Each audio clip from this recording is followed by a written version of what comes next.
A very warm welcome, just in case you are a Good Business Fortnight component champion or partner and you're not sat at the front, there is some reserve seating, week one on this side, week one on this side. And, let's just fill it up. Everyone, latecomers are nipping in, and we want to all get seated, and it's going to be a great morning, isn't it, together? So we are so thrilled to have you join us this morning for this very special occasion, including our very special guest. And my job, first of all, is to get everyone seated and calm, so I've managed that bit. I'm Jenny Herrera, and I'm the CEO of the Good Business Charter, and you're all so very welcome to our 5th anniversary celebration. If I've not talked to you yet, hopefully I'll get a chance at the end. Courtesy of our founder, Julian, we have a tight, content-packed hour and a half for you. It's going to include 3 short keynotes, a panel discussion on embedding responsible business, and something of an awards ceremony. Ambitious? Well, we like a challenge. Before we get started, it does fall to me to do the housekeeping. Hopefully you found the toilets on your way in. They're just as you go through the door and then just kind of go down the corridor between the meeting rooms. There are no plans for a fire drill today. So if we do hear the fire alarm, the instructions are as follows. On hearing the alarm bells ring continuously, evacuate the premises using the nearest fire exit. They're located on all 4 corners of Congress House. All persons must proceed directly to the assembly point on the southeast corner of Bedford Square. And when you reach the assembly point, report to the Congress Centre Fire Marshal, who will advise when it's safe to return to the building or next steps. And of course, lifts don't work in when a fire alarm's going, so you'll have to take the stairs. But hopefully, we won't have any problems with that today. On your seats, you'll find an A5 leaflet. Now, Julian had wanted to put one of these on your seats. So this is an excellent landmark report that the University of York published in November last year, tracking the success of the GBC. It's a 60-page report, and I politely pointed out that would mean the destruction of at least 3 rainforests. So all you're getting today is this. But we hope you will use the QR code and read online. We also today launched our own report. This is our 5-year review. Great to have Danny from Oodle, who designed it for us, here in the room. And this really, it doubles up as our annual report, looking at the last year, but also more generally at key milestones over the last 5 years, particular statistics over the last 5 years as well. So on your little leaflet, you should have a QR code. Takes you to our agenda, takes you to the annual report, and takes you to that University of York report. And on the back, we have, just to make things easier for you, a few key quotes from the York report for you to read. So let me run through the agenda. Very shortly, we'll be joined by our 3 keynote speakers, our founder, Julian, our host, Paul Nowak, Secretary General of the TUC, and I can't quite believe I'm saying this, but the Deputy Prime Minister, Angela Rayner, will be joining us. I do hope, as Julian's already said, you'll join me in giving them an extremely warm welcome when they arrive. After that, we're going to move swiftly into a panel discussion on embedding responsible business behaviour, where I'll be joined by speakers from retail bank TSB, the University of York, and wealth management firm Praetura. And after that, we want to recognise the efforts of particular organisations we've worked with over the past fortnight in what could potentially make the Guinness Book of World Records for the shortest awards ceremony ever. We're very conscious, and Julian was particularly conscious, that your time is precious. So we do hope to be all wrapped up by 10:30 a.m. at the latest, but there will be a chance to stay for more caffeine and networking. We're not racing off, and we would love to talk to you. But likewise, if you do have to slip out beforehand, then of course, absolutely fine. We will be filming the speeches today, and we do have a couple of photographers present. If you do not want to appear in any photos, we do have some green landlards. If you can indicate that you don't want to be in the photos, we'll give you one of those. It just makes it easier for our photographer to edit you out or make sure you're not in the shot. You, however, can take photos and share from the event. But can we just ask you, don't disclose where we are until after the event has happened. So either do it afterwards, or if you're going to do it from the event, just don't say where we are, please. Hopefully that all makes sense. So we're in Good Business Fortnight. Many of you will be very familiar with that. Some of you who are guests today will be thinking, what on earth is that? Well, that is a national campaign. We started it last year with Good Business Week, really, and the reason we do it in February is around our anniversary of when we were launched. And it's essentially a social media campaign on one level, and also we encourage organisations to do stuff with their workforce. It's a great opportunity to do some well-being, to go and do an environmental project, to just celebrate good business, because we're bored sick, aren't we, about hearing all the bad stuff, all the scandals, and so really we take this time. And this year we've made it a fortnight, because to be frank, last year at the end of the week, I felt bad, because some of our 10 components had got missed out.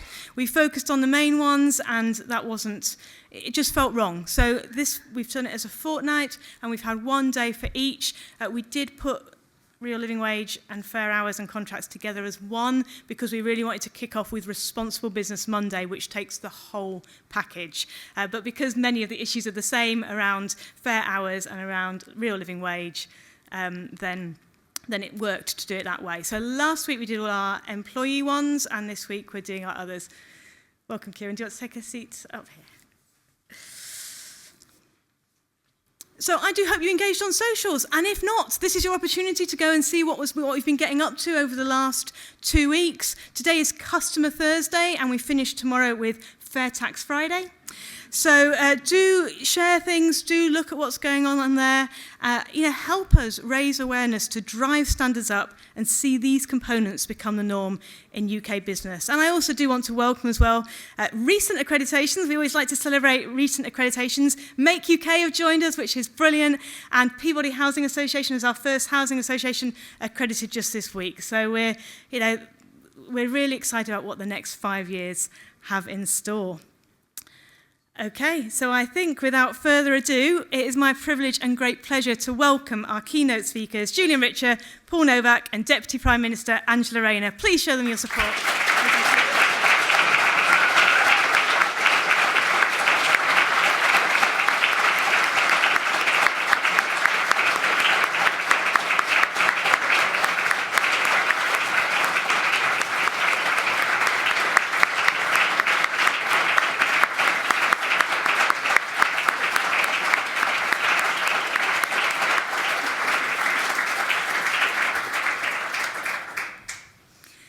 Our first keynote speaker needs no introduction.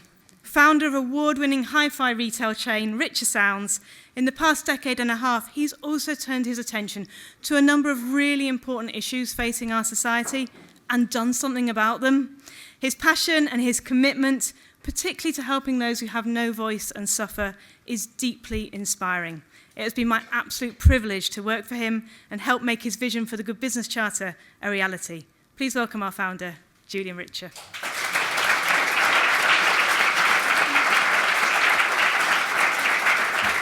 Wow. Where do I start? I can't believe I'm standing here, really. I'm suitably humbled.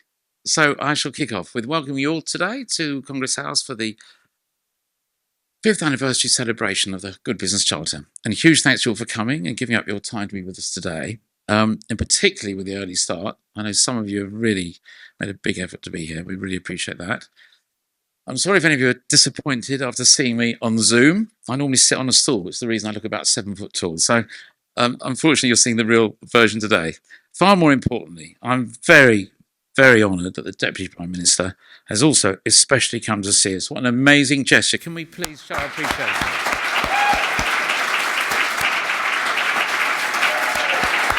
Thank you.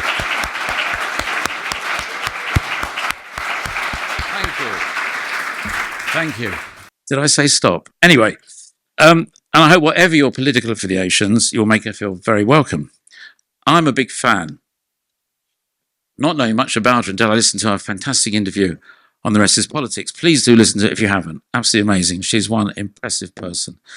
I'm delighted that she's being so supportive of the Good Business Charter and our 1,000 plus signatories for recognising the vital part good businesses play in the economy. Sorry about this.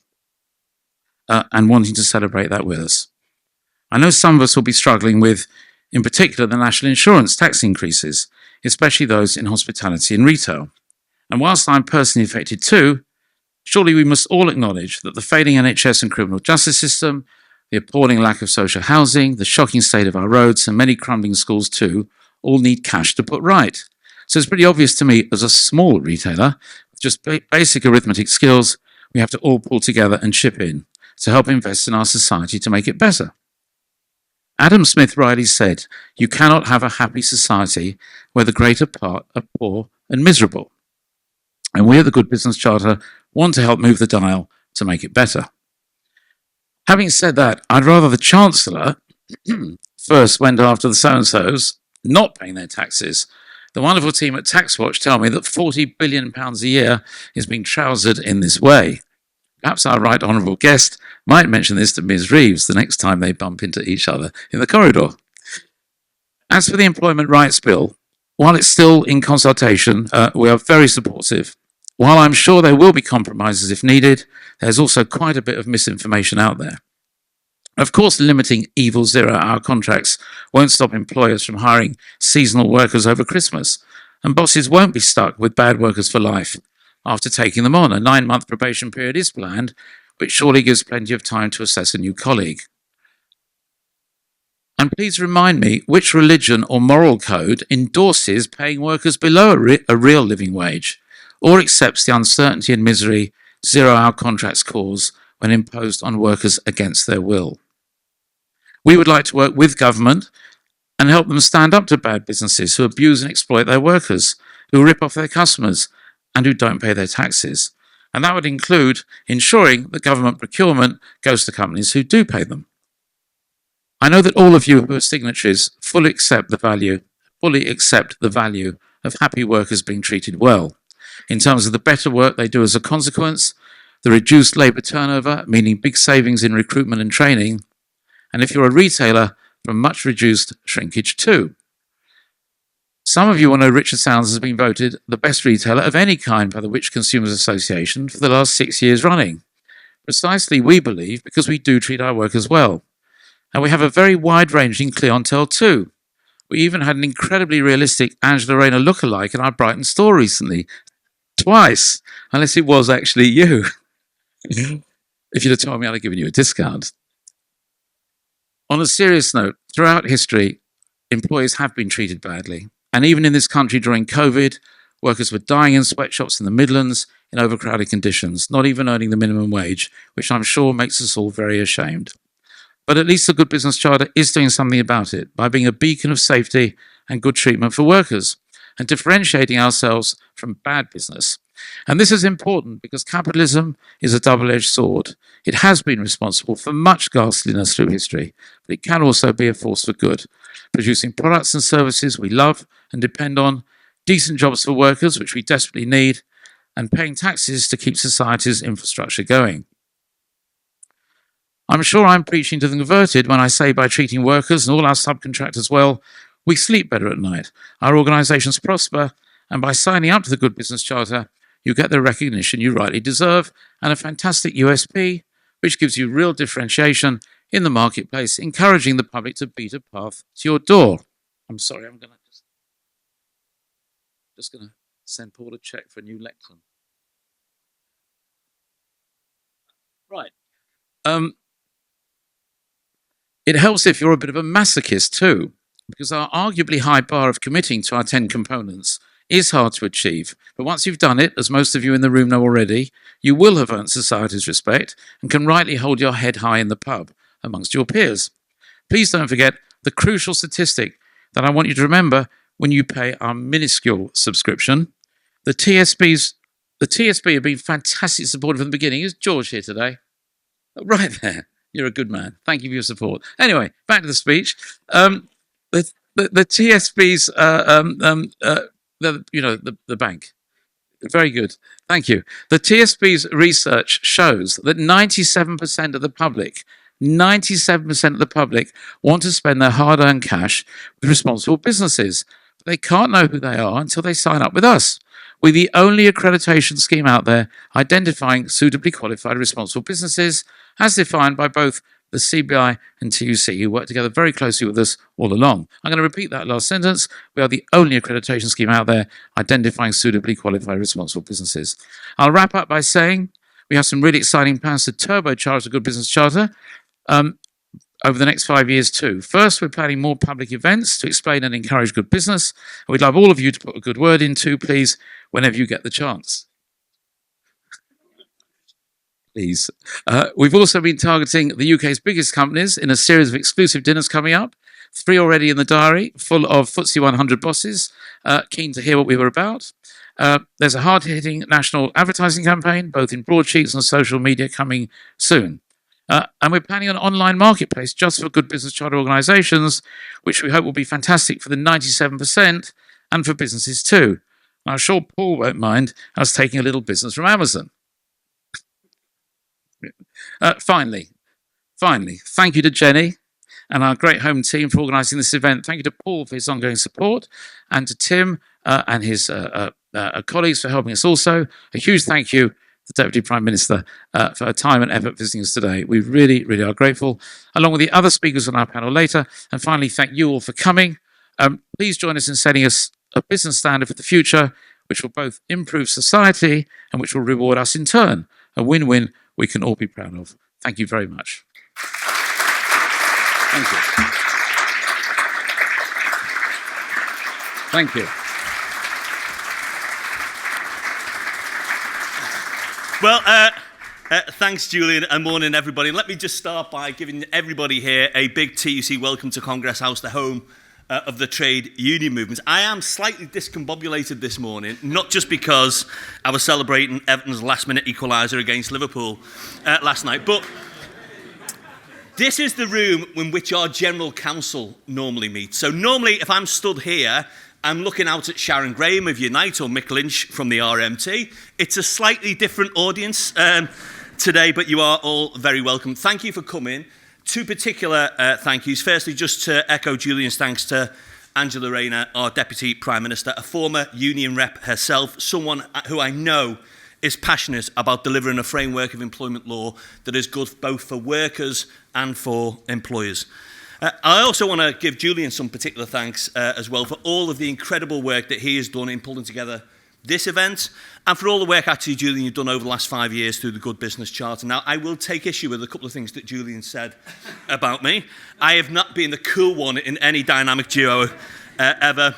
And anybody who's got Spotify, you will soon find out I'm not the talented musician either that Julian has made me able to be. But he is right. Over the last couple of years, I think we've developed a really good working relationship and a friendship, which is based on the belief that work can be better and that business success and decent employment standards can and do go hand in hand. Some 5 years on from its launch, now over 1,000 businesses accredited through the Good Business Charter, SMEs, multinationals, charities, public bodies. I think that's a fantastic achievement, but this is really important work because while most businesses, and I do honestly believe this, strive to do the right thing, we still have a long way to go before all of British business is a genuine force for good. Maybe I'll just say 3 quick points about how we move in the right direction. The first point is this. The Good Business Charter, I think, is a big part of the change that we need. By signing up to the Charter, by implementing the Charter, even more importantly, you are demonstrating that ethical capitalism, which I know that Julian wrote about, is not just a slogan, it can be a reality. I mean, some of it is behind me. Paying a real living wage, ensuring effective worker voice, tackling disadvantage and discrimination, paying the fair share of tax. All of that and the other components of the Charter demonstrate powerfully that being a good business is good business, and firms that look after their workers and other stakeholders outperform those that don't. So I think the Charter plays a really important role, and I want to see it go from strength to strength. Second point is this, though. The Charter is really important. Good employers doing the right thing is really important, but we also need action from government. And I think that's where the Make Work Pay agenda and the Employment Rights Bill that Angela is leading alongside Johnny Reynolds is in the business department really does come in. And my key message today about that whole Make Work Pay agenda and the Employment Rights Bill is simply this. Good businesses have nothing to fear and everything to gain from this legislation. It is good for workers, it's good for employers, and it's good for our country overall. Earlier this week, the TUC published the results of a poll. Over 20,000 people took part in that poll, and that showed absolutely that overwhelmingly the reforms set out in the Employment Rights Bill are popular with the public, including voters from right across the political spectrum. Now, in some ways, I'm not surprised about that, because the bill is good for workers, but I am also deadly serious when I say that the bill is good for business too, because it will bring Britain into the international mainstream. It will stop decent employers, many of whom are in the room today, from being undercut by the cowboys and dodgy bosses, and it will help us address the staff and skill shortages that we have in the economy, with many firms still struggling to retain and to recruit some staff. Now, I'm realistic. I know that any change sometimes in employment law can be a frightening prospect for employers, particularly smaller employers who don't have big HR teams or lots of resources. But I also know that the overwhelming majority of employers do not use exploitative zero-hours contracts. The overwhelming majority of employers don't play fast and loose with unfair dismissal, wouldn't dream of threatening their staff with fire and rehire. Most responsible employers don't dodge their responsibility to pay fair sick pay so that staff aren't dragging themselves into work when they're ill.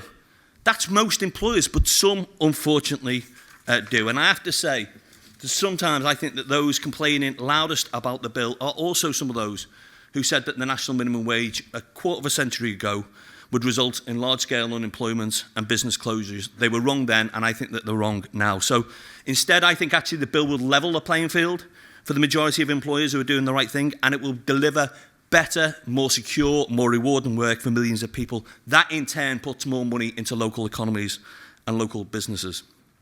Third and final point from me is this, because I think you'll all be looking forward to hearing from our Deputy Prime Minister. I am confident that the bill will deliver positive change, and I'm confident partly because I think the government has been at pains to develop its proposals in consultation with, in partnership with business and with unions. I know that's something that Angela's taken seriously, and because it's that thing that we all have, I think, a collective responsibility, employers, unions, government, to do what we can to deliver a growing economy, yes, but a growing economy that benefits all working people everywhere in every region and nation of the UK. And we've been through some really tough times over the last few years, the turbulence of Brexit and the pandemic. We are right now in the midst of the sort of revolution being brought about by AI and digital technology, the transition to net zero in workplaces up and down the country. We've got a huge amount of uncertainty posed by potential trade wars, tariffs, and all the rest of it. I think that actually all of those collective challenges put an onus on us to do things differently, taking the high road to success. Time for business and unions and government to work together to deliver good work, to deliver a growing economy and one that rises living standards. I'm confident through the Good Business Charter, through the work that we're doing more generally, that we can do that together. Let's work together and make it happen. Thanks very much.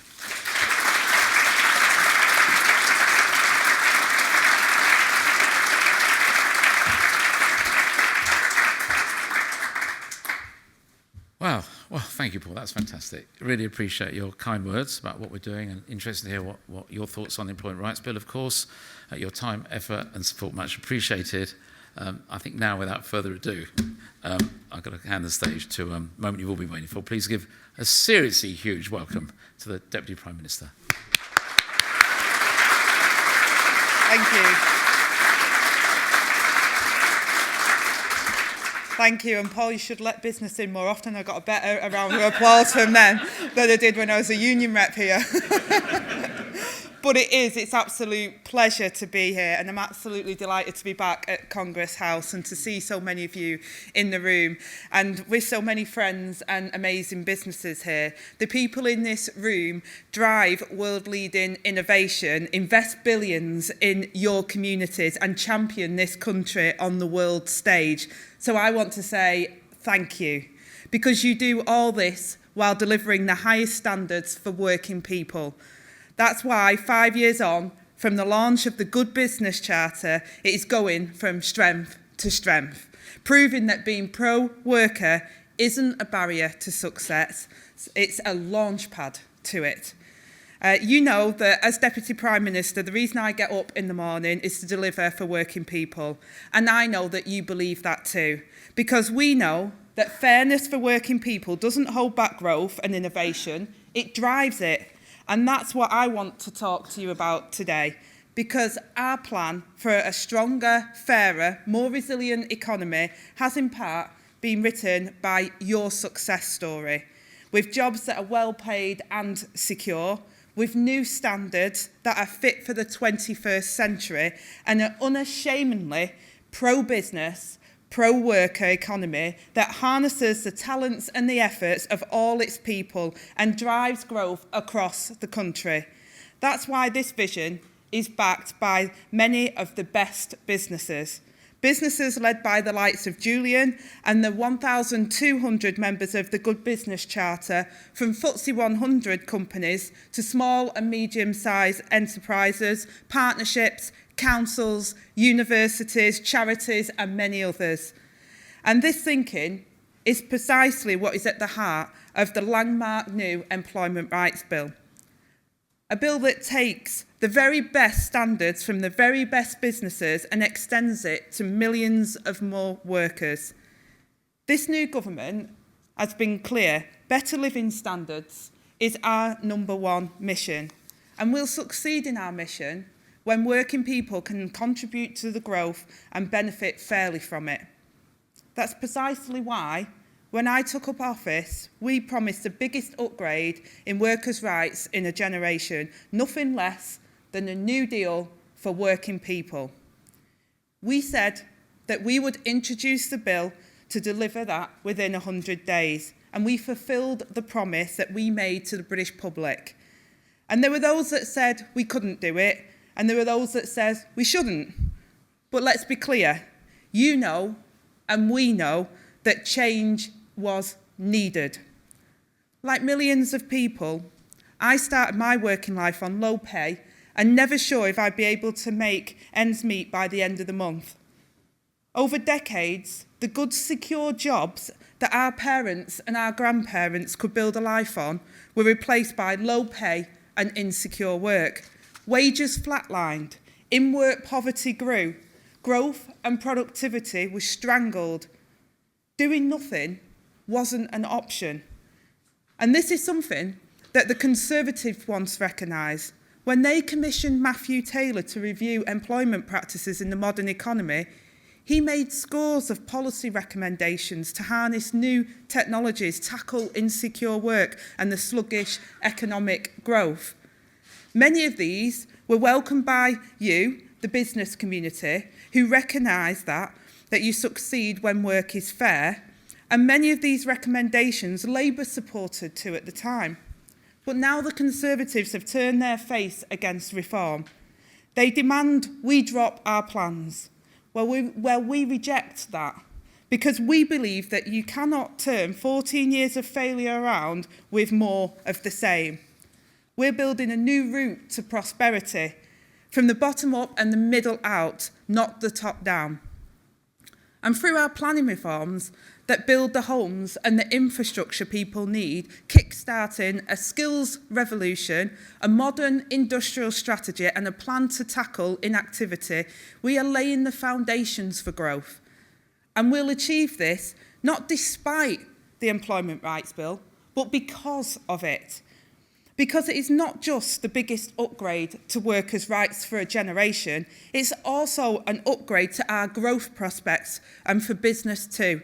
By levelling the playing field so that good employers aren't undercut, by giving over 10 million people around the country stronger protections, by improving well-being in the workplace, we'll boost productivity, put more money in people's pockets and power sustained economic growth. Our opponents say we can't afford to do this, but the truth is we can't afford not to do it, because the greatest risk to the economy is more of the same. And without our bill and for our plan for growth, over 1 million people would be stuck on 0-hour contracts with no chance of a stable income or a mortgage. Without our bill, more working days will be lost through ill health, costing businesses money. Without our bill, there will be more burdens on the taxpayer, because we know the cost of poor quality, insecure work is eventually footed by taxpayers, whether that's in higher welfare bills or through bigger costs to the NHS. Our Employment Rights Bill charts a new approach, one that sees growth, in-work security as two sides of the same coin. That shouldn't be controversial. When working people have guaranteed hours that they can depend on, when they're protected from dismissal without good reason, when they're supported with family-friendly rights, they have more control over their lives and are more productive, and they are happier and healthier. So as Julian said so powerfully, and as I've seen firsthand throughout my career, if you treat people well, you'll get the best out of them. And in developing this plan with my good friend Jonathan Reynolds, we met countless business, big and small. They welcomed our ambition, and what they told me was simple. Angela, when you raise the floor, it becomes a race to the top, with businesses outdoing each other to get the best talent. This bill delivers that by ensuring employers aren't given the green light to lower standards further, but instead are competing for quality and innovation. That's why we're putting in place those basic protections for everyone. And it's why we're enforcing those rights with a new Fair Work agency, and a proper enforcement body with proper backing will level the playing field and support those who do right by their staff. That is a platform for a fairer and stronger economy. And as Julian says, good businesses not only have nothing to fear from this higher bar all round, but everything to gain. And as Paul said, the polling from the think tank, the IPPR and the TUC has shown the overwhelming majority of managers and senior decision makers believe our reforms, including increased access to sick pay from day one and a ban on exploitative zero-hour contracts, will boost productivity. From the business world to trade unions, there's growing consensus that what's good for workers is good for business. And I couldn't agree more. But I know too that this will represent a big change. And I understand many of you want to work with the government to get the details right. And my commitment is absolute. That's why every step of the way we have engaged with business leaders. And where you have raised concerns, we've listened. That's why we introduced a probation period, because we want business to be able to hire with confidence while still extending new protections to workers. And we'll continue to do that in the weeks and the months ahead. Our partnership with you is fundamental to that. Because for me, as it is for many of you, this is personal. As a young mum facing low pay and insecure hours without much of a safety net, I saw firsthand how it can rob you of opportunities and hold back your ambition. And I saw too the consequences for people I grew up with and in the community that I grew up in. With hollowed out high streets, people left without the skills they need or the chance to provide for their families. That's why I believe so passionately that our plan to make work pay is needed. And it's why I believe that our message is clear. Labour were elected on a platform for change, and we meant it. And this bill is an enormous opportunity, a once-in-a-generation chance to reshape the world of work, to drive a race to the top on standards, and to build an economy that works for working people.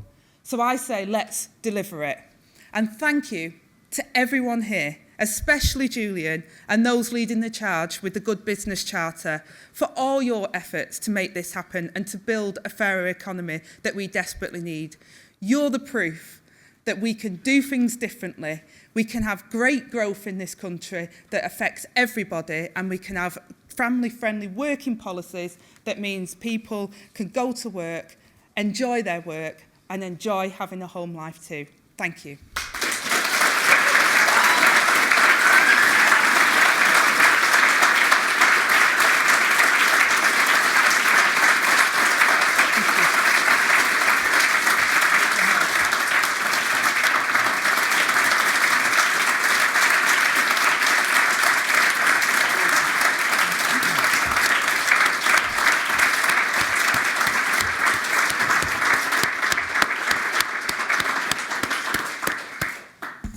Those of you that know me will know I'm not often lost for words. But that slight shock there, I'm afraid, that was quite amazing. Quite amazing. Really, when I say shock, in a nice way, amazing. having heard the Deputy Prime Minister speak at our conference. Incredible. Thank you again for coming today. Thank you for speaking to us. A great honour to have you with us. Thank you for your support. Next time you come to our shop in Brighton, I'm going to come all the way down from Yorkshire to serve you. Thank you for everything. Another round of applause. Just a quick one there, please. Thank you.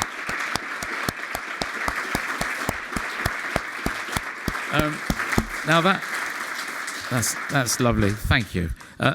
That concludes our keynote speeches, and Jenny, our wonderful CEO here, will now chair a panel discussion. As the speakers take their place, please join me with a final round of applause for our two brilliant keynote speakers as they get back to running the country. Thank you very much. Thank you.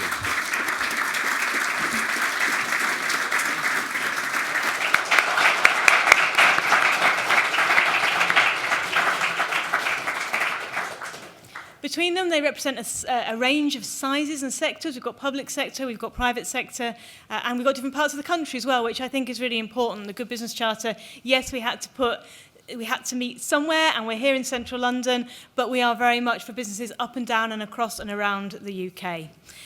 So what we're going to do is we're going to have a few set questions. We do then hope to take some questions from the audience, and Julian's going to come back and join us for that. So if you have any questions for him as well, you'll be able to pose them at that point. So I'd love each of you to tell me a little bit about your journey with the Good Business Charter and why good business matters to you and your organisation. Shall we? We'll start in order of accreditation. Now this could be, I've got to remember it, but I think we'll start with George of the TSB, please. Good morning, everybody. Do you want to grab the microphone towards you? Move the microphone this way a little bit, yeah. Good morning, everybody. Yeah, I work for TSB Bank. And we're a purpose-driven business. We can trace our history back to the start of the savings bank movement over 200 years ago. So in a nutshell, the Good Business Charter allows us to address what the public expect of a business like ours with the history we've got. And 5 years ago, when it was introduced, we loved the simplicity of it. We loved the fact that it was something that we could communicate internally really well and get people involved in. And it allowed us to build on a lot of things that we were doing well with things that we wanted to improve. So at the time, we signed up to the prompt payment code for the first time and made that a key part of what we do. We see it as a social contract. We see it as a piece of public commitment that we make to our employees, to our customers, the communities that we're in. And it shows that we try and do the basics well. And when you do the basics well, then you have the credibility to go and do things at a higher level and try and push things further. And that's what we've tried to do in terms of improving customer protection on fraud in the last few years, where we've seen legislation changes, where we've seen how we can try and help customers and colleagues who are victims of domestic abuse, which is another part of the government's current agenda. And then touching on what the Deputy Prime Minister said, when it comes to employee protections, we've taken a leading position on how you can help carers with paid carers leave. So it's a platform to do better things and to be a better business. That's why we've signed up. Excellent. Over to you, Kate. Thanks very much. So we've not quite got the same history in terms of our organisation. So I work for Praetura Lending. We are a financial services business based in the northwest, mainly around the Manchester area, and we wanted to change the face of financial services to be different, to be known for being different. Our strapline is more than money, which is what we try to offer, not only to our customers, our clients, the brokers that we work with, but also to our employees. And when we came across the Good Business Charter, it really sort of met with our values. Our main employee value is we do the right thing, and that was definitely something that this enabled us to demonstrate. And we wanted to really be able to show that internally to our teams and also externally out there as well, that we're looking to do something slightly different. And this is a real foundation for that in terms of the Good Business Charter and how we use that within our business to demonstrate our values. Excellent. And how about you, Kiran, at the university? So I'm going to break tradition and I'm going to use the words of Eleni Coinson to talk about why it mattered for us. There's a crack in everything, and that's how the light gets in. And so for us, the Good Business Charter wasn't about simply good business. It wasn't about its moral purpose or its social purpose. It was as a university for public good, whose founding principles was to be distinctive and like no other university. It was about access to opportunity, access to education, equality for all. well then there is a crack, and the Good Business Charter was that light for us. And I think if I use what I call, our 3 T's to describe it, it was insightful, it was imaginative, and most of all, it was inspiring, because we thought we did good work. We thought we made good sense, a university for public good, and then you shine that little bit light. So in summing up, I would say for us, it wasn't simply a choice. And how do you say no to someone like Julian and Jenny? But on a serious note, we had a responsibility. We had a responsibility as an anchor institution and on the founding principles of the university. And we couldn't espouse being a university of public good if our policies, if our practices, our students, our stakeholders, our businesses and our communities demanded it. And so that's why there's a crack in everything, and that's how the light got in. Great, thank you. There's been some pushback in recent months and particularly recent weeks on some of the principles that we hold really dear, whether that's over the pond with EDI attacks or closer to home where people on low wages are still too often treated as a commodity to easily dispense with. I think some wonder, are companies just doing something like the Good Business Charter because it's morally right? Or is it bringing bottom line benefits to your organisation? We'll probably go in the same order on this. So, George first. I think it's an incredibly relevant and pertinent question at the moment, Jenny.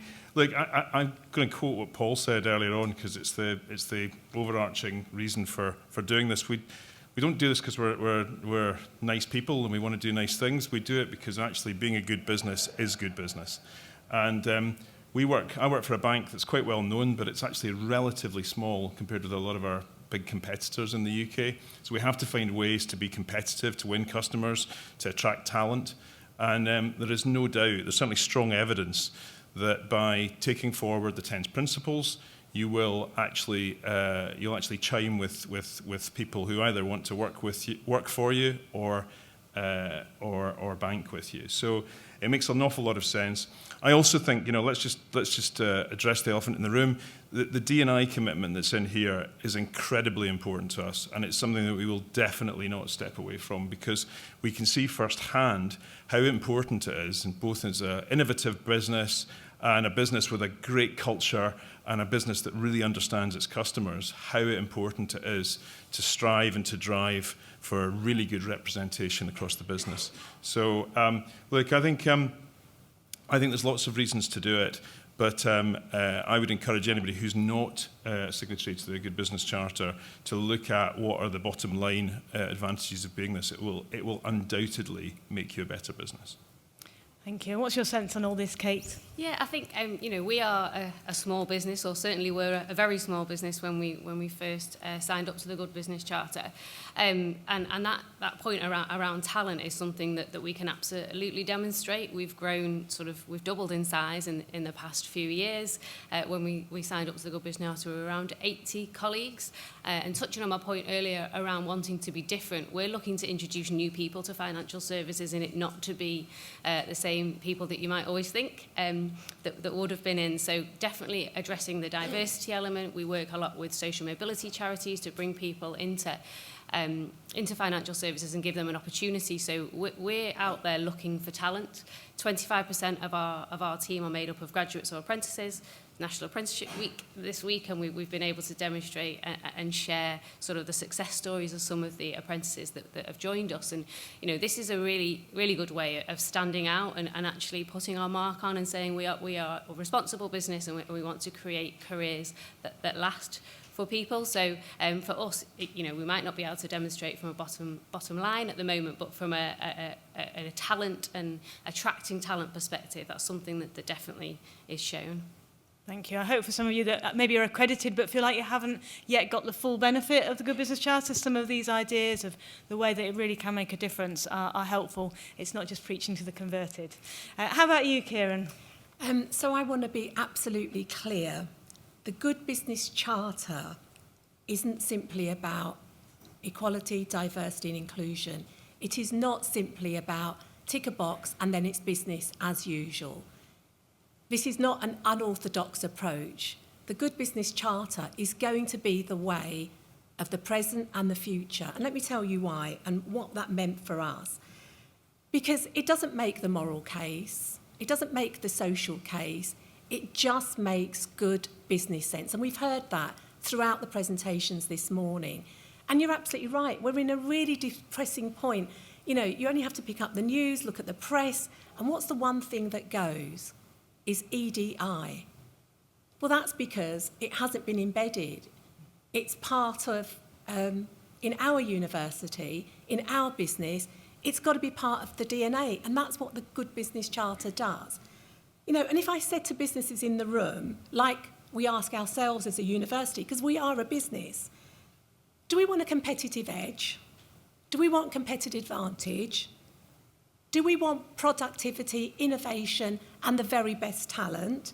Do we want to attract the next generation of leaders in our institution?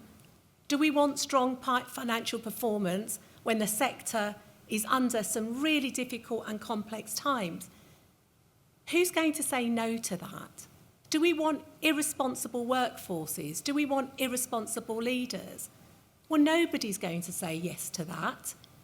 And that's what the Good Business Charter does. It helps you to think innovatively, thoughtfully, and reflectively about ensuring that equality, diversity, and inclusion aren't just the new game in town.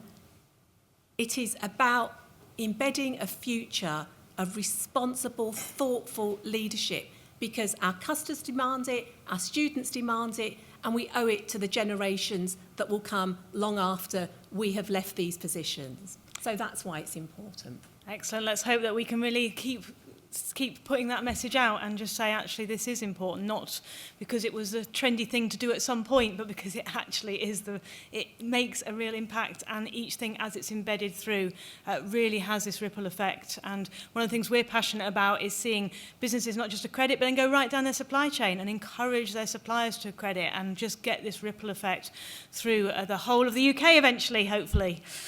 So just an individual question to each of you. Kiran, the university published this major piece of work into the GBC in November, excerpts of which we've reproduced on your little leaflets. Can you share a little of what came out of that report and where you see the GBC sitting in the ESG landscape? So you've heard about its value and its importance for people that are already using it. But the three key things that came out of it, which I think is really important to reinforce: businesses that adopt the charter are more attractive, so they retain their staff, they recruit the very best talent. Profit is not a dirty word in the business charter. What it does allow us to do is to ensure financial resilience and creativity and innovation. And the findings also showed, which I think is really, really important, and you talked about that, Jenny, is about how it's embedded in supporting stronger supply chains. And by that I mean in the way that it not just engages with the businesses, it engages with the local communities in which those businesses reside. So it creates new pipelines, new customers, because customers and our suppliers are demanding those responsible business practices. And research is only as good as what you do with it. I always say, universities are the founders of brilliant, brilliant research. But what good is that research if we don't embed it and we use it to make effective change? And I think that's what it's basically been able to do. It's been able to provide the evidence. So it's not hearsay, it's not what we think it does, it's the hard data on the ground. And again, what business doesn't use hard data to help us make responsible and informed choices? I'd love to be able to tell you the research, there was this brilliant light. You know the answers to that. Everybody in this room is an advocate. That's why you're here. But how do we take that research to the hundreds and thousands of businesses that are not in the room? And you asked me that question, how does this fit within that wider domain? Well, it's ahead of its time. You know, we've been talking about the good goals and, you know, the different charters. But this is doable because it works with the grain of what good, responsible businesses could do, should do, and are doing. You know, and I think this is going to be the way of the future. And we've seen that both in the Deputy Prime Minister's speech, you know, in the TUC, and also from my colleagues around this table. We didn't do it because we like Julian and we like, you know, sort of Jenny. We did it because we knew that we wanted to be distinctive and different. We wanted to be a modern Russell Group university whose purpose and values of, you know, public good were at the very heart of our practices. So when you come, you can see it, you can feel it. Our staff and students and our stakeholders and community know this is where good, responsible business happens. And that's what the data shows you. So we use that data in really effective ways. Brilliant. I definitely recommend you have a good read of the report and send it to the naysayers. George, TSB accredited right in the middle of the pandemic and you've really embedded your responsible business journey through your Do What Matters plan, as well as focusing on particular GBC components.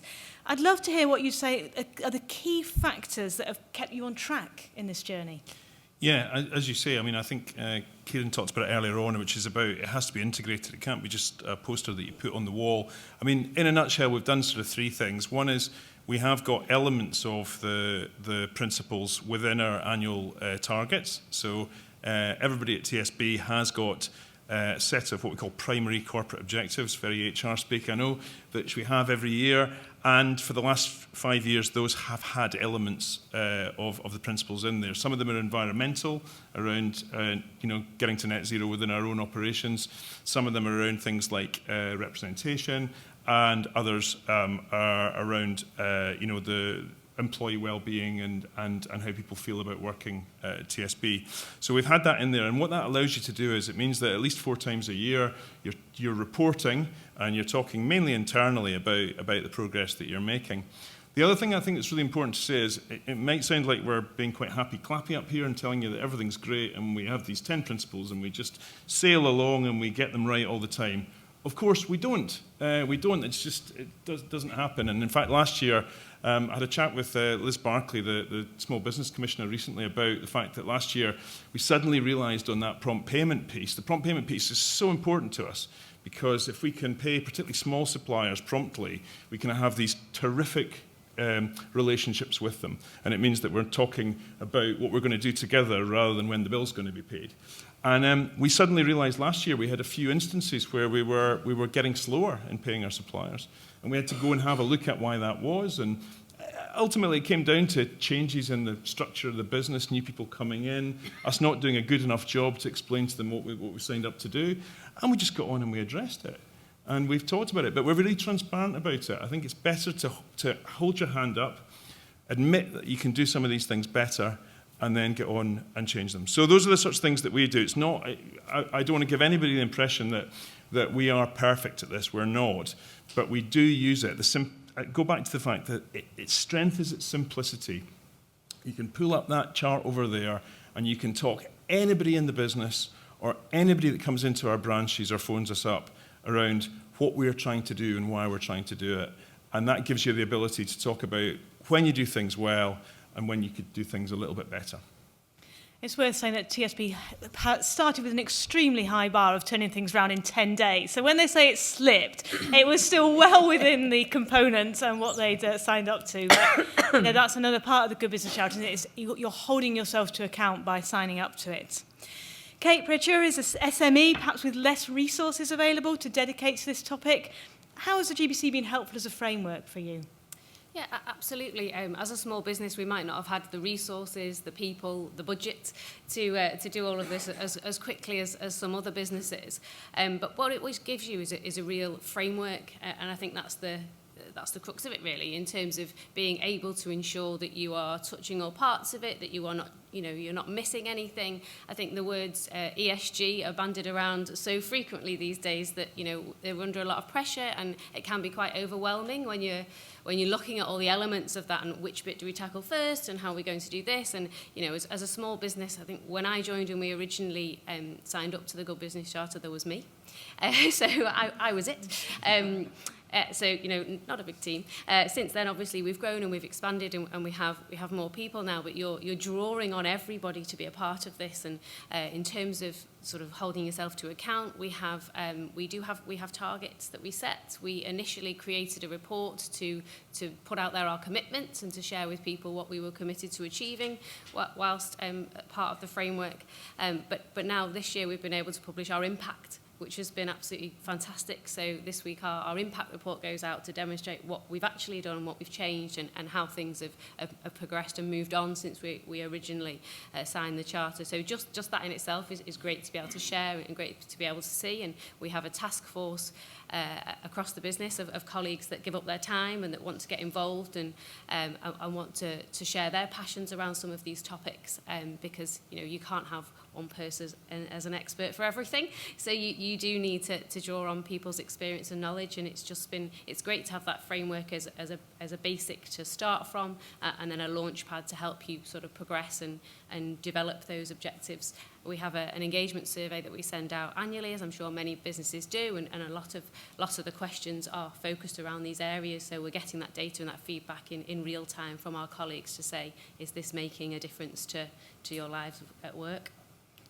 Brilliant. I hope you're seeing that, yes, it is very clear. There are 10 components in or out. You need to commit to all 10, but it isn't a tick box exercise. It is an ongoing journey as you develop it. And these sorts of reports have been the most effective way that we've seen for a business to say, this is what we're committed to, and this is what we're working on in the year ahead. And actually, in our 5-year review, we've done our own one of that right towards the back about how we as a charity are making sure that we also are holding ourselves to account across the 9, because tax, of course, isn't relevant for us. Now, we are going to open the floor in a minute to questions, so do be thinking if you have one. So finally, before we do that, it would just be great to share your experience, I think, when it comes to different stakeholders, anything that we haven't maybe picked up, and what we see they're demanding. I mean, maybe a brief comment on what you're seeing perhaps with a particular group of stakeholders you're connecting with. George, should we come to you first? So if we start off with any charter involving Julian Richer will obviously have commitment to customers at the very heart of it. And I think you can't get away from the fact that we have to try and find a way to make this really relevant and pertinent to customers. And we've got 5 million customers at TSB.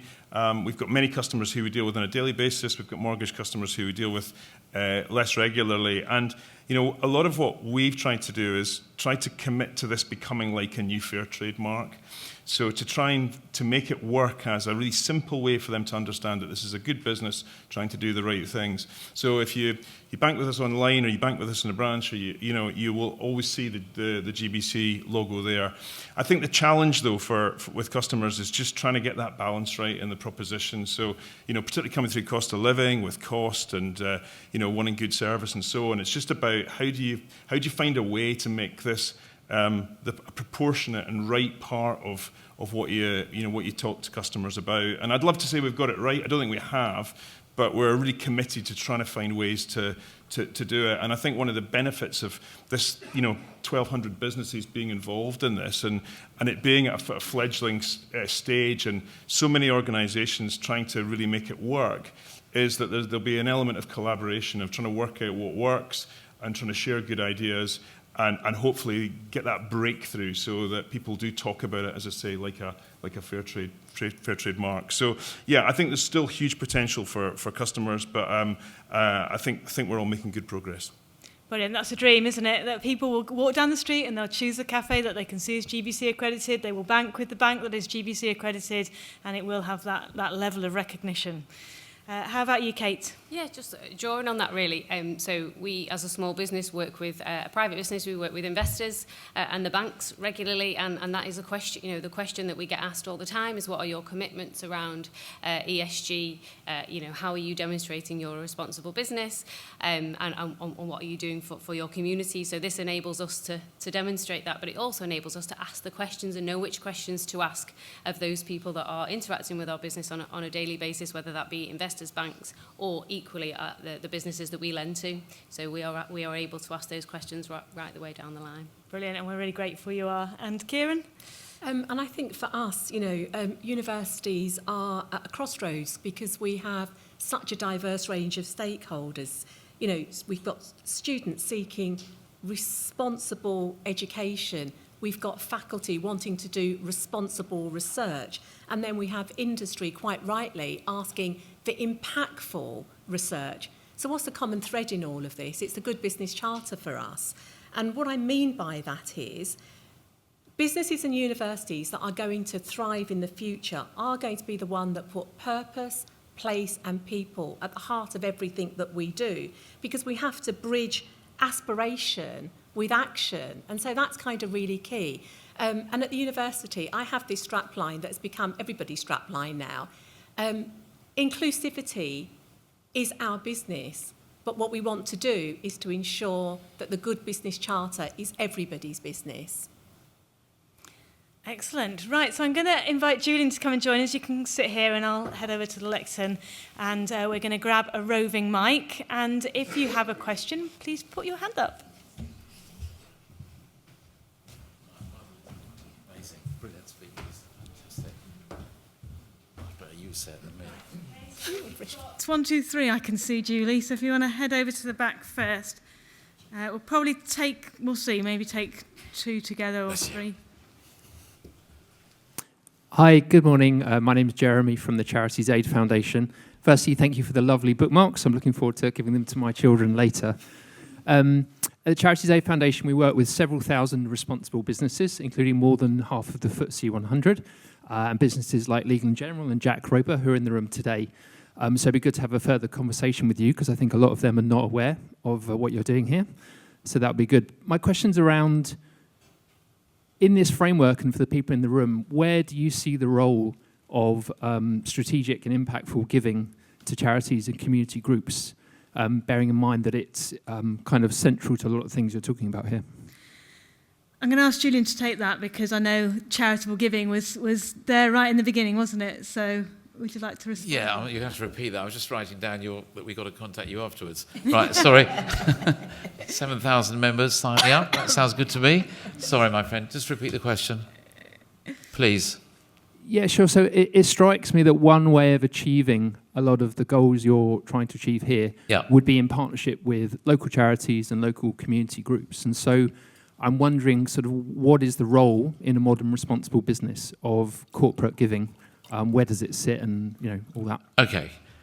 Well, as you know, we've got some amazing charities already signed up to us. Good business charter. I see the wonderful boss and friend of Trussell Trust is looking straight at me over there, Emma Reevy, who's incredible lady. So we have great relationships with some charities already. I think if you're saying, I'm not quite sure if you're saying this, but are you saying that we should have sort of recommendations on charity giving from businesses? And yes, you are. I thought that might be the case. And an interesting one, because it was years ago. Does anyone remember the % Club? And that sort of disappeared, gone the way of the dinosaurs. And I tried to set it up, and of course someone else has the name, because The Guardian did some research on this years ago, and our little business was top of the league, not in cash terms, we're not Bill Gates size, but we were giving away 15% at the time. And I was very keen to resurrect the % Club and encourage businesses to do that. Now, there are lots of things we'd like to add to the list, and poor Jenny is fully employed managing the 10 components, which she does brilliantly with her team. I think there's a limit to the amount of things we want to make compulsory. I feel very much by, hopefully setting a bit of an example to other SMEs and businesses. I've written books, I write for the Sunday Times when I get time, but I absolutely believe businesses should give money away, and it's part of their responsibility to society, because businesses obviously depend on society's infrastructure for their survival and profitability, and they should definitely be giving something back. And that's why I feel so strongly about tax. So tax we can put our foot down about, which we do. I was giving credit to TaxWatch in my speech, because I set it up, obviously. I don't know if anyone realised that. But they're a fantastic team doing great work on that. So a hugely long answer, not really saying anything at all. Other than that, we don't want to make too many things compulsory, but I do agree that we would always encourage it. Now, if there's not enough on our website to encourage charitable giving, we can look at that. Jenny's nodding there, so maybe I've had an idea we can use. Yeah, I think that's definitely it. At the very beginning, I remember Julian saying, charitable giving, but we didn't, that was the sort of 11th, if you like. So we need to make more of this sort of the value of that. What is, I would say, interesting is that previously people thought corporate social responsibility, we give to charity and we've done our bit, and then they're not doing half of this. So there's certainly both and. So let's definitely talk about that. Right, let's take another couple of questions. I'll leave you to choose, Julie.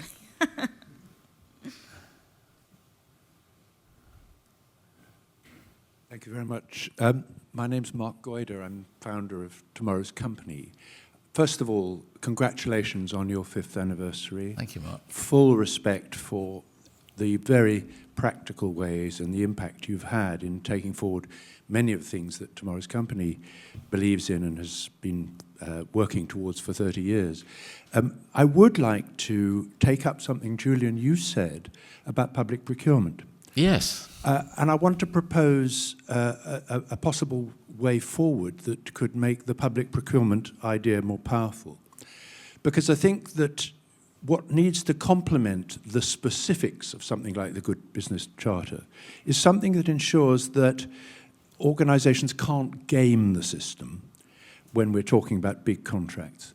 About 10 years ago, I was invited to chair a working party which created a new British standard, which was all based on the idea of corporate character.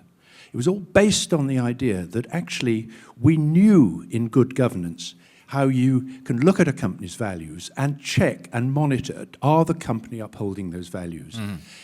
And I believe that if one combined what the Good Business Charter offers with the kind of broad character assessment, the character due diligence, if you like, that we actually know we have, then I think we could have something really powerful to take to government and say, you spend £350 billion every year on public procurement. Yeah. Now, if you're interested in promoting good companies, why don't you use this? No, great, Mark. Thank you for your kind words, and we couldn't agree with you more. Jenny's doing some terrific work behind the scenes. Actually, our chairman, who couldn't be with us today, Simon Fox, from the beginning has been talking about procurement being an absolute key factor here, because, and several of you are nodding, you should benefit if you've signed up. Of course, you should take priority. Now, when we were in the EU, we couldn't. There were rules against having different conditions. I think there was a situation we couldn't do that. John's nodding. But Jenny's doing some great work. I don't know if you're allowed to talk about it, but you're doing some great work behind the scenes on that, and we remain hopeful. We're going to keep pushing that door. We absolutely agree with you. Now, if you've got some magic formula that we're not aware of, I'm interested in this character formula. I'd like to use that against some of my friends, to be honest. But anyway, you'll have to talk to me later. But we think our 10-point charter is a good place to start, for sure. But if you want to add some bells and whistles, open door. We're here we've only been going 5 years, we're learning all the time. We'd love to listen to you. Jenny, please, Brilliant. Can you help me with this? No, well, I think we'll take other questions. We can have but yes, as Julian says, we are very much keen to look at this and in discussions around the whole technicalities of the world of public procurement. Irina, you had a question. Do you want to pass the mic? Oh, here's. Hi, Sue Watchon from Peabody Housing Association. Just wanted to get from the panel, which component do you see is going to be the most challenging to either achieve or maintain over the coming years? Great question. Right, I'll let the panellists take it in turns. After you. No, you go first. You go first.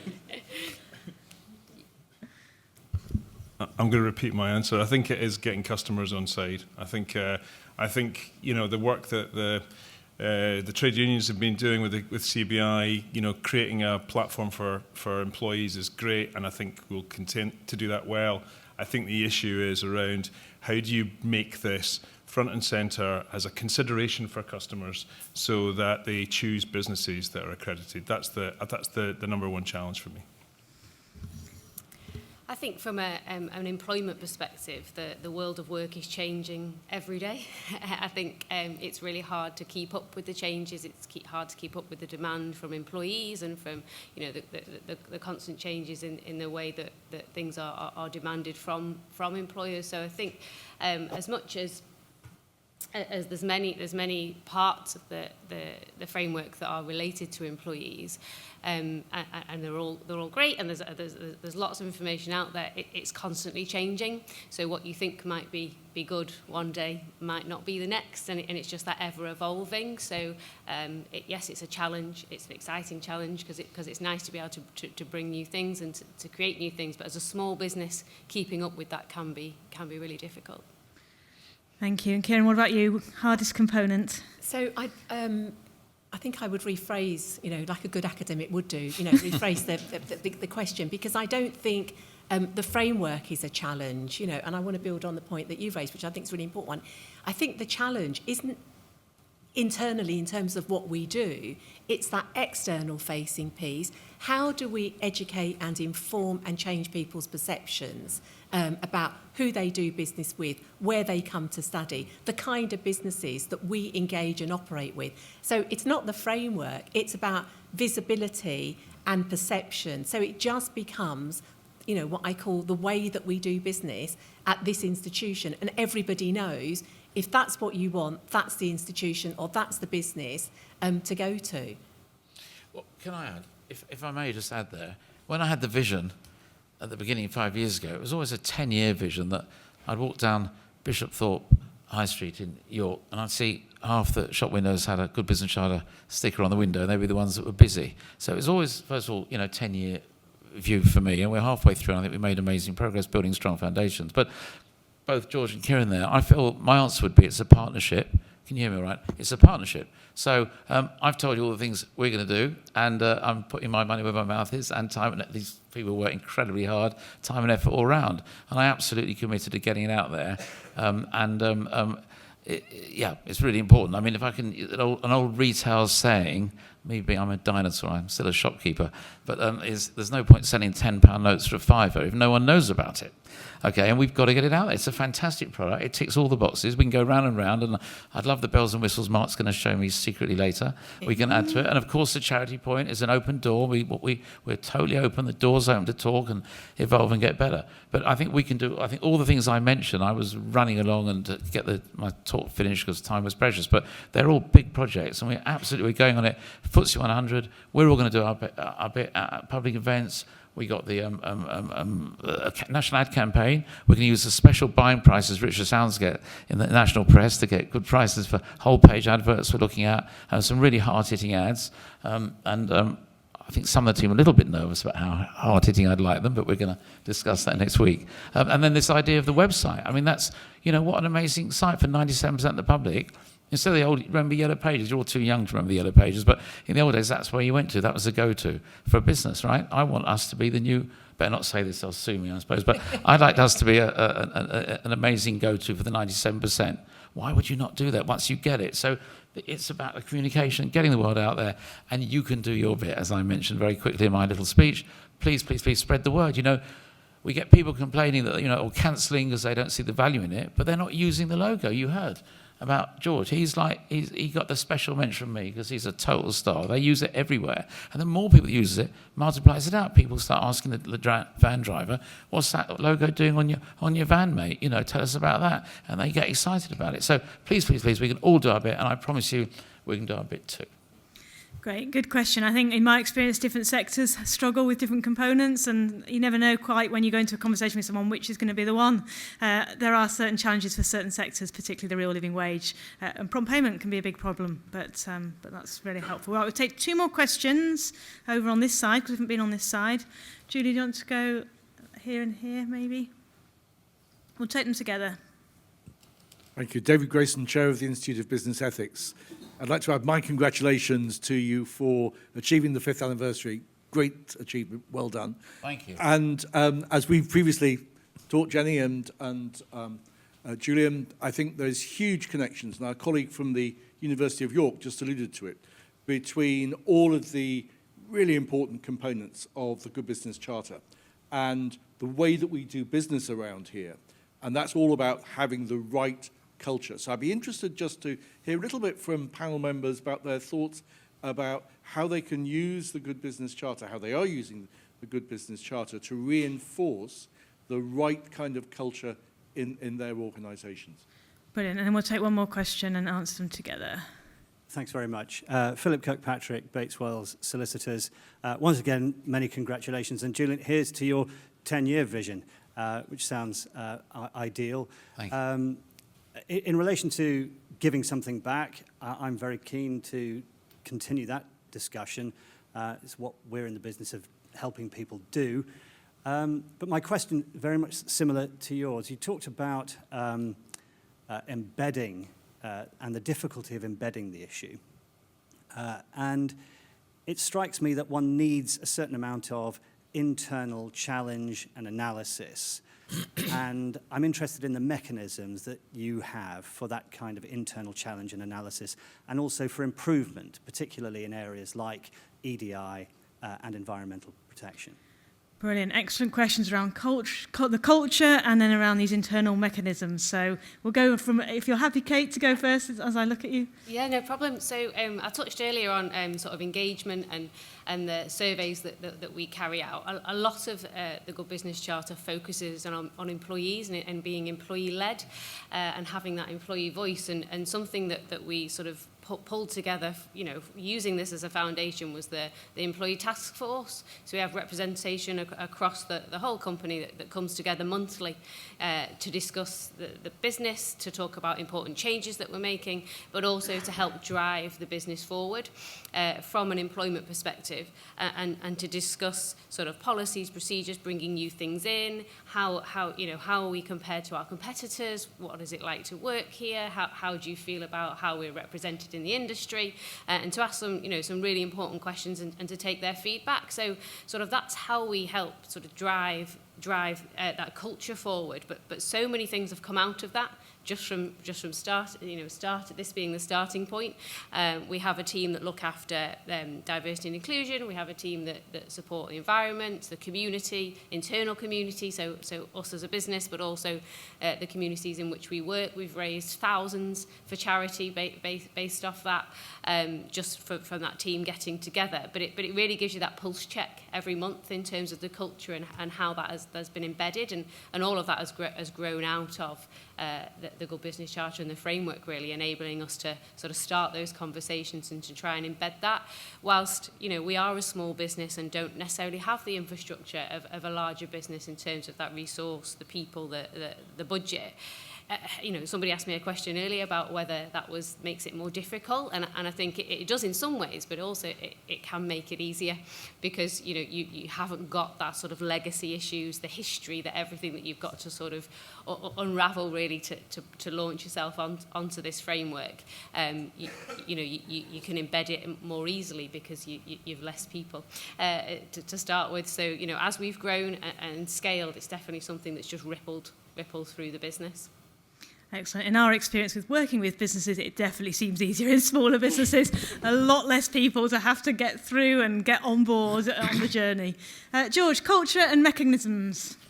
Yeah, I mean, I think you touched on when you asked me the first question, Jenny, about starting this off in COVID, and we had a really interesting opportunity when we kicked off our work, of which the GBC is part of it. I should say we also signed up to the UN Global Compact for the first time at that point as well. So we took on board a number of what we thought were key standards at the one time. But we launched it internally to our colleagues about 3 months before we launched it. We talked about it externally at all. And what that allowed us to do was allowed a sense of ownership through the business, and it also allowed some of the elements that were already within the Charter. For example, the employee representation was something that we had long-standing since TSB had separated from Lloyd's about 12 years ago. And so it allowed it to be owned from within the business rather than driven down from the top of the business. And certainly there's always a bit of give and take with that. But I think the more that you can make this feel like it's something that people within your business have got behind and are championing and are driving the momentum themselves, then actually the easier it is to the second question to not have issues around integration, because ultimately it feels like it belongs to them. And we do this as part of a piece of work called the Good Business, called the Do What Matters plan, I should say. And Kate Shadich, who's in the second row there, is the lead for TSB.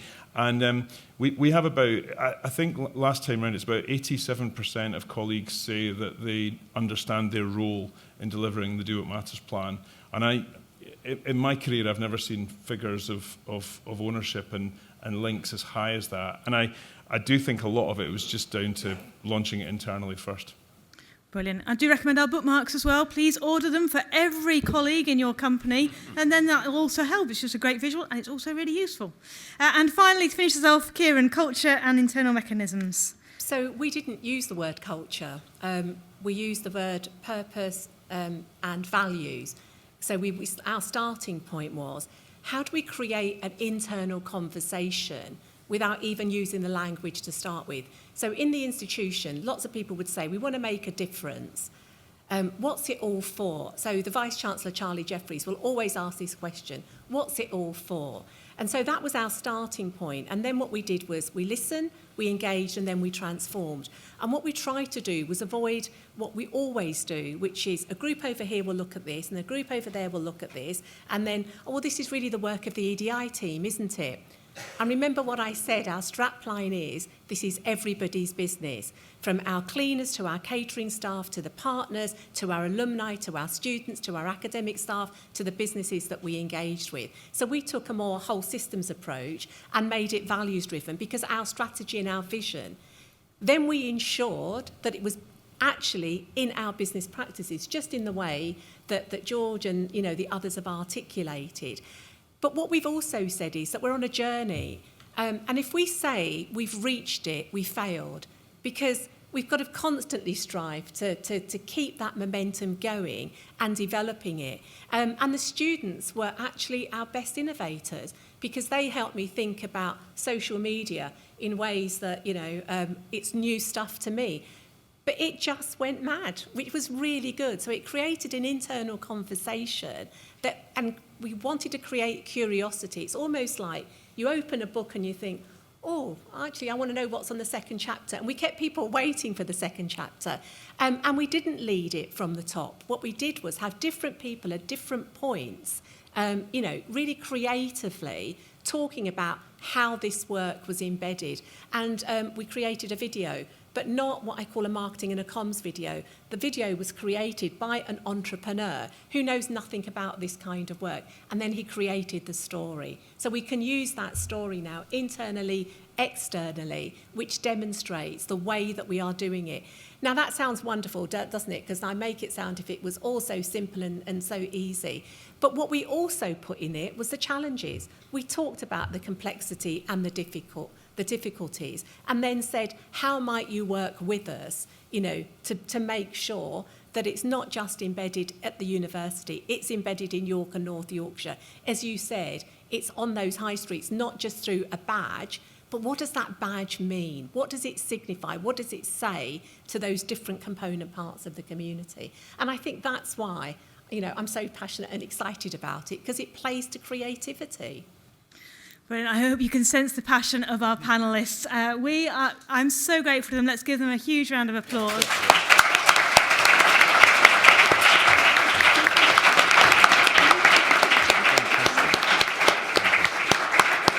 Enough for me today, but I just want to, I really want to just, Jenny's done an amazing job, right? I think, yes. Amazing. Thank you. Definitely in the Guinness Book of Records next year. I hate awards things when you've got to clap 50 times. So she did brilliant thinking that one up, and it worked really well. The home team have done a great job, as I said before. I thought the speakers actually did a really good job too. I mean, I'm doing this ad hoc. I've got a script here, but I really thought they were terrific. And a lot of work and time and effort. Really appreciate you coming up and doing that. And you said some wonderful things. It's always great when other people endorse you, much better than me telling you how brilliant we are when they were saying such nice things. So huge thanks. So thank you everyone for their involvement today. Do stay if you can for a couple if you have time. Thank you so much for joining us. But either way, please remember to spread the word about the Good Business Charter. So we touched on a few things really quickly. Just think, websites, obviously, I mean, the number of companies that still haven't done that yet. Quotes, I'm doing a lot of work on social housing, and I'm employing this, I was looking for a consulting firm to advise me on the numbers. It's quite complicated getting a presentation ready for the Treasury in their format, and I heard this company called Amian were very good, and they wrote to me, and a whole page of their quote was explaining all about the Good Business Charter, and why they're a member, and why they think it's so important. I said, I don't have to read to the end, you got the job, mate. So, yeah. Obviously, I'm biased, right? But I hope the 97% will join me. And when I bought a camper, I went to our website, Gerber Campers in North Berwick. I'm sure you've all been there. But I wanted to buy a camper for colleagues at Richard Sounds to have some fun, because I got one and thought they're fun. So I bought one that we call our staff colleagues. And they got the business. And I hope a lot more people start thinking like that, as Kiran would like to. So don't forget in your quotes, receipts, windows, on your vans, emails and all your adverts. How many of you are thinking, oh yeah, I didn't think of that? So we're not going to embarrass you and make you stand up or put your hand up, but please, please, please, hopefully today is going to really encourage you to see the benefit and the potential for this rollout as the name gets out there. So make as much noise about it as about what we're doing as possible. That's it from me. Thank you very, very, very much.